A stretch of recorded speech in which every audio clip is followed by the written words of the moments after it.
राज्य स्तरीय ambulance contract union एक बार फिर अपनी मांगों को लेकर सड़कों पर है।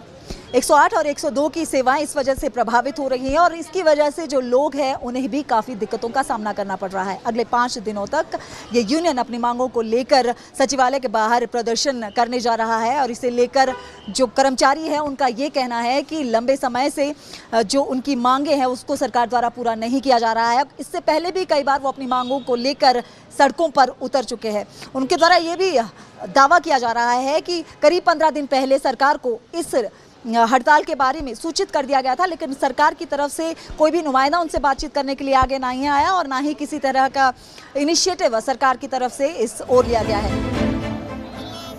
प्रदेश में 108 और 102 एम्बुलेंस सेवाओं से जुड़े कर्मचारी एक बार फिर अपनी मांगों को लेकर हड़ताल पर हैं। बीती रात से शुरू हुई इस हड़ताल के बाद प्रदेश भर में एम्बुलेंस सेवाएं प्रभावित हुई हैं। राजधानी शिमला में सीटू के बैनर तले सैकड़ों कर्मचारी प्रदर्शन कर रहे हैं।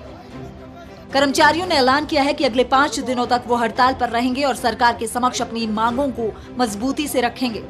कर्मचारियों के अनुसार श्रम कानूनों और न्यायिक आदेशों को लागू करवाने, न्यूनतम वेतन सुनिश्चित करने और कर्मचारियों के साथ हो रही कथित प्रताड़ना को बंद कराने जैसी मांगों को लेकर उन्होंने ये हड़ताल शुरू की है।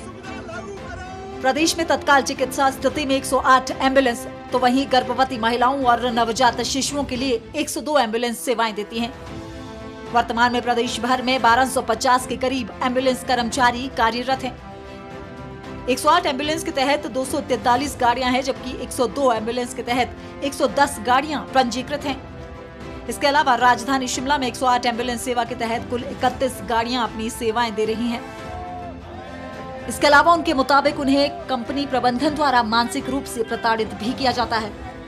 कर्मचारियों ने कंपनी प्रबंधन पर बिना नोटिस के करीब 50 कर्मियों को नौकरी से निकालने के भी आरोप लगाए हैं। साथ ही 12 घंटे ड्यूटी करने के बावजूद ओवरटाइम का भुगतान उन्हें नहीं किया जाता। वहीं प्रदेश उच्च न्यायालय, लेबर कोर्ट, सीजेएम कोर्ट और श्रम कार्यालय के आदेशों के बावजूद उनका भुगतान नहीं किया जा रहा है, जिसे लेकर उन्होंने सरकार के खिलाफ नाराजगी जाहिर की है। हम आज ये सचिवालय के बाहर धरना प्रदर्शन कर रहे हैं। ये हमारी जो काफ़ी समय से हमारी मांगे चल रही थी, अभी हमारा पीछे मांग जो हमारे निकाले गए कर्मचारी है ना, कंपनी से प्रतिदिन बात होने के बावजूद कि आज रखेगी कल रखेगी। आज हमारे कर्मचारी को निकाल कम से कम 2 महीने हो गए। कंपनी ने किसी भी कर्मचारी को अभी तक वापस नहीं रखा हुआ है। सरकार बल्कि वार्ता करने के लिए तैयार है, तो हम वार्ता करने के लिए भी तैयार है। जो हमारी मांगे जो हमारे जो निकाले गए कर्मचारी है सबसे पहले उनको रखा जाए। दूसरी बात है कि जो हमारा मिनिमम वेज कोर्ट के ऑर्डर है उनको लागू करवाया जाए।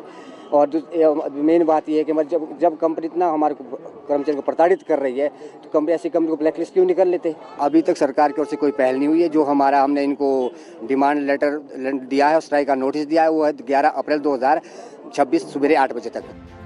प्रदेश में 108 एम्बुलेंस और 102 एम्बुलेंस कर्मचारी यूनियन ने चेतावनी दी है कि अगर शीघ्र ही मांगों को पूरा नहीं किया गया तो यूनियन निर्णायक संघर्ष की ओर बढ़ेगी और बड़े स्तर पर प्रदर्शन किया जाएगा। न्यूनतम वेतन, नौकरी सुरक्षा और बकाया भुगतान को लेकर इन कर्मचारियों में रोष है और इनका कहना है कि लंबे समय से उनकी सैलरीज को डिले किया जा रहा है और कई तरह से जो कर्मचारी है उन्हें प्रताड़ित भी किया जा रहा है। और अब अगर इस समय जो सरकार है वो उनसे बातचीत करने के लिए आगे नहीं आती है और उनकी मांगों का समाधान नहीं करती है तो वे इस आंदोलन को और भी आगे तक लेकर जाएंगे।